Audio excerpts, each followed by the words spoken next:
आगामी समय रे विभिन्न प्रकार प्राकृतिक विपर्य संसार देखा देव बोली मालिकार महापुरुष लिखिदी जाइछन्ति। आमे कहूनु केवल पंचसखा माने नुहंती फ्रांस भविष्य वक्ता नोस्ट्राडामस भविष्यवाणी की जदि आमे पढ़ी शुणी जानी प्रोफेसर हरार जॉन डिक्सन संत सूरदास योगीराज महर्षि अरविंद तांकर दिव्य दृष्टि बल कलिजुगर भविष्य को देखी लिखिदी जाइछने भविष्यवाणी बुझे बाबूरे आगामी समय रे सारा विश्वर जनसंख्या बहुत हानि हेब धन जीवन बहुत नष्ट हेब किंतु अच्युतानंद एभली निर्दिष्ट संख्या कहीदेले केती सारा विश्वर जनसंख्या नाश हेबे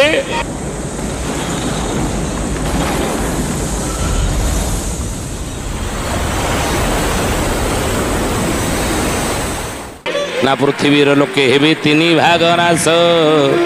चतुर्थ भाग रोजी अवशेष 3 भाग नाश हेबे भाग्ये रहिबे विभिन्न प्रकार प्राकृतिक विपर्य द्वारा ए ज्ञानी गुणी मंडली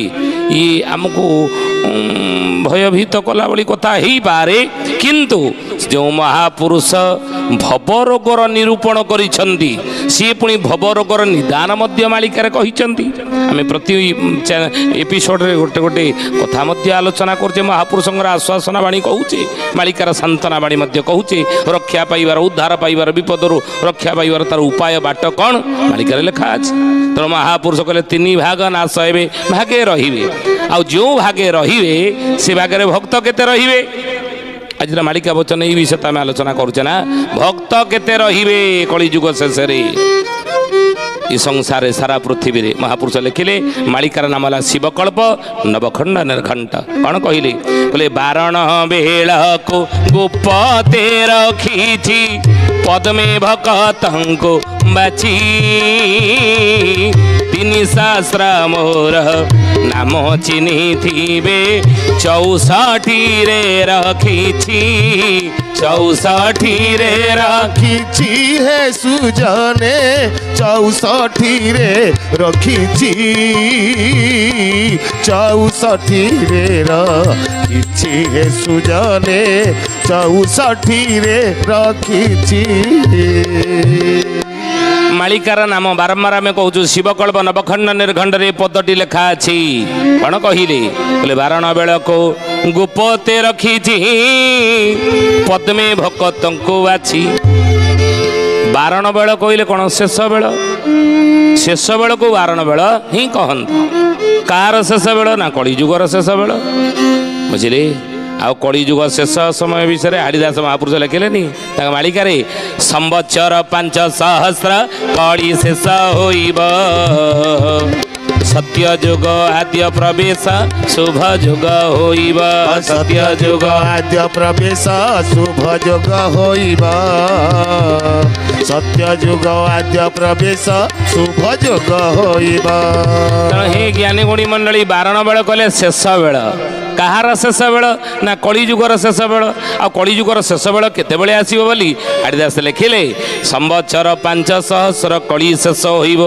5 सहस्र कले 5000 संवत्सर 5000 वर्ष कलिजुग भोग पर कुआड़े कलिजुग शेष हे तार बारण बेल आसीज हाड़ीदास कहते आउ या पर कौ जुग आसीबो ना सत्य जुग आद्य प्रवेश शुभ जुग होइब या पर सत्य जुग आसीबार शुभ जुग शुभ समय उपस्थित होइजिबो आ सेते बेले हरि हरि शब्दे मातिबे हरि भक्त माने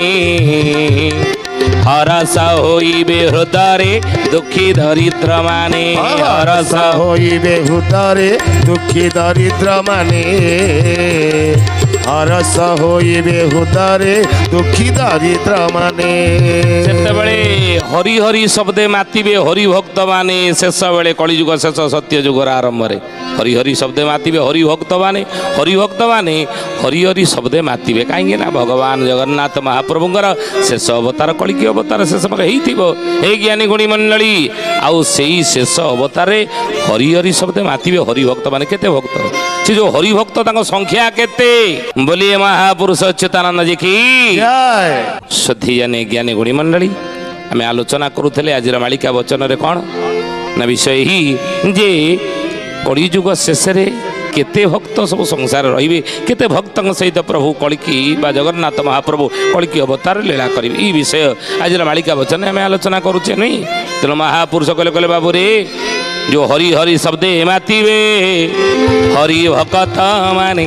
हरि हरि शब्द हरि भक्त माने मातिबे आ से भक्त मानकर संख्या केते केते संख्या महापुरुष लिखिले बारण बेल को गुपते रखी पद्मे भक्त को बाछी आउ 300 मोर नाम चिन्ही थिबे 64 रे रखी कहले बारण बेल को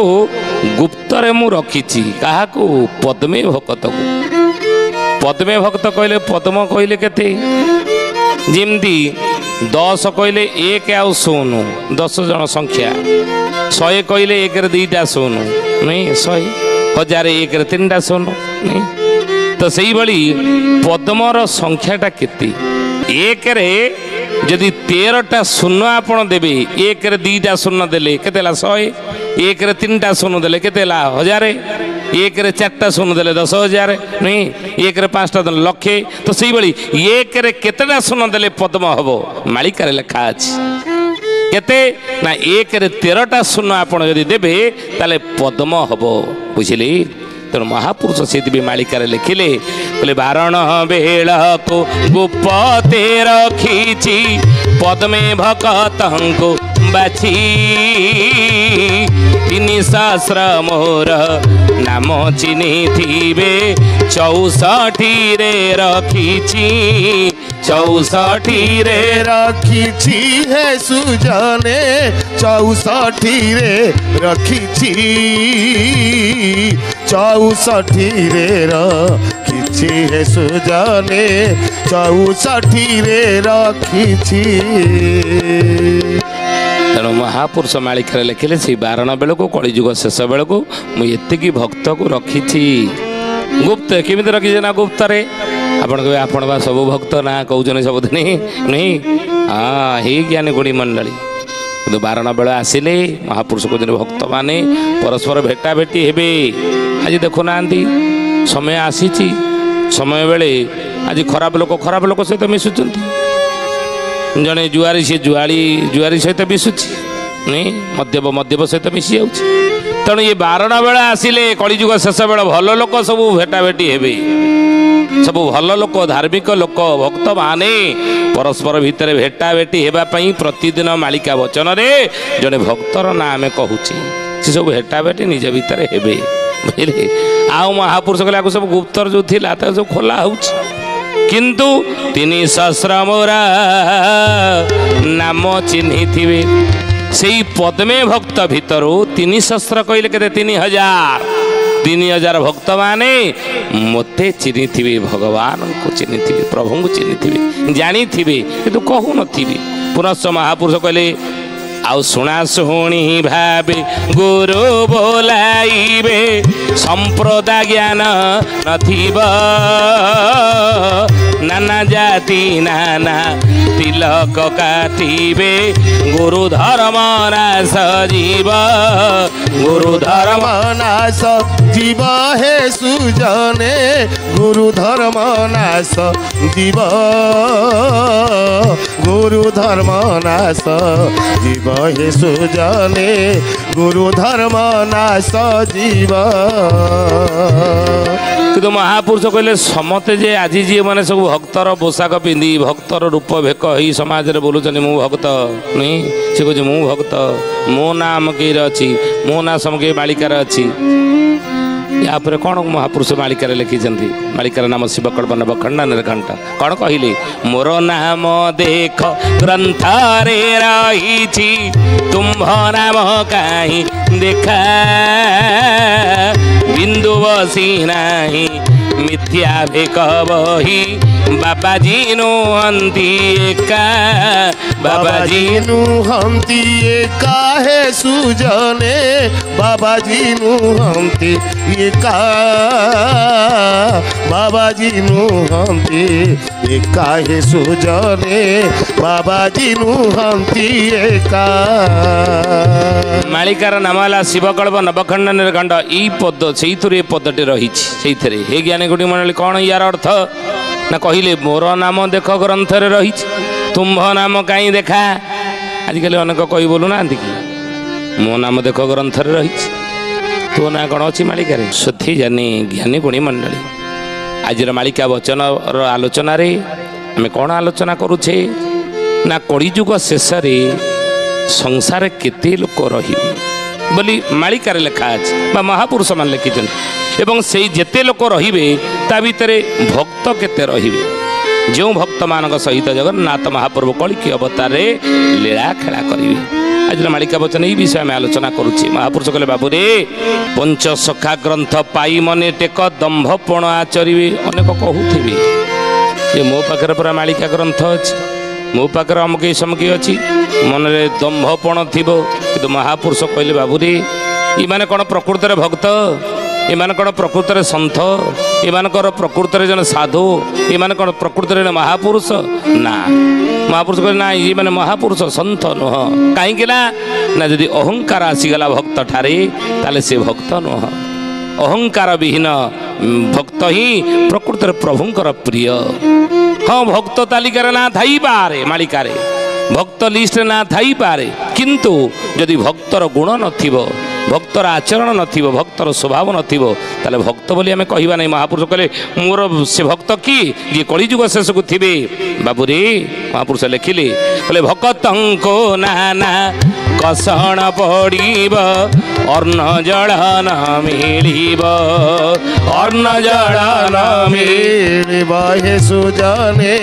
ଅର୍ଣ୍ଣ ଜଳ ନ ମିଳିବ। ମାତା ସୁତରଡ଼ି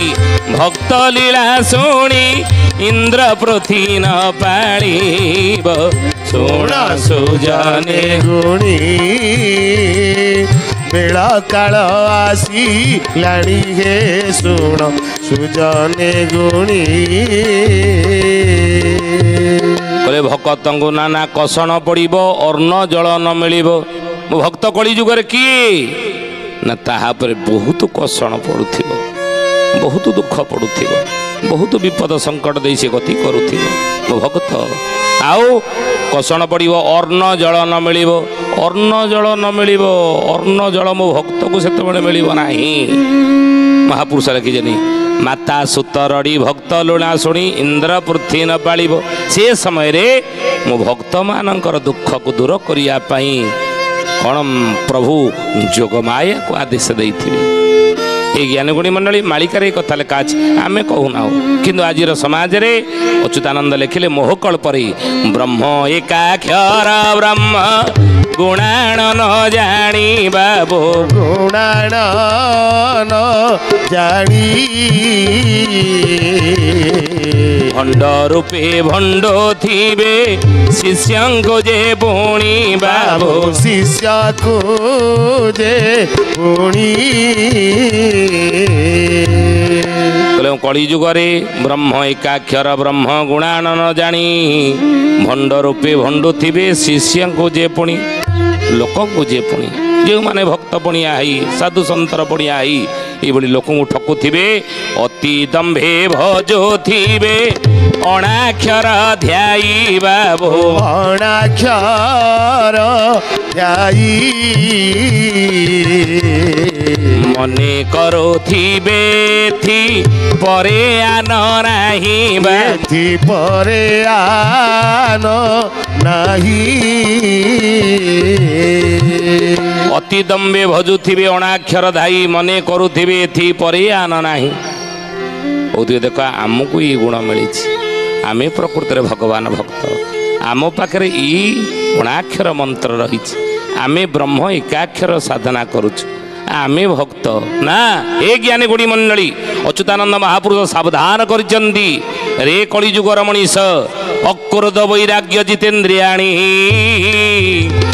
क्षमा दया सर्वजनं प्रियंच निर्लोभदानी भयसो कहीना